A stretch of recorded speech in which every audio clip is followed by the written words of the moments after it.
নমস্কার, আমি অর্ঘ্য। নতুন একটা চ্যানেল খুলেছি, গল্প হলেও সত্যি নামে। এইখানে মা, ঠাকুমা, দিদা, দাদু, সবাই যারা পুরনো লোক, তাদের কাছে প্রত্যেকেই আমরা ছোটোবেলায় নানান রকম ভূতের গল্প শুনতে খুব ভয় পেতাম। বিভিন্ন অশরীরীর গল্প শুনতাম, খুব ভয় লাগতো। সেই লোকরা হারিয়ে গেছে, কিন্তু তাদের গল্পগুলো এখনও প্রত্যেকেই আমাদের কারো না কারো শোনা। প্রত্যেকের জীবনেই কোনো না কোনো ঘটনা রয়েছে। আপনাদের কাছে যদি কোনো ঘটনা থাকে যেটা আপনাদের জীবনে ঘটেছে বা আপনাদের আত্মীয় স্বজন কারো জীবনে, পরিচিত কারো জীবনে ঘটেছে, ঘটনাগুলো ডেসক্রিপশন বক্সে দেওয়া হোয়াটসঅ্যাপ নম্বরে জানাবেন।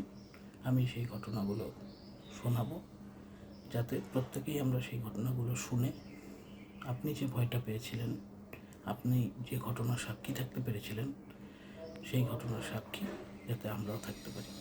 নমস্কার।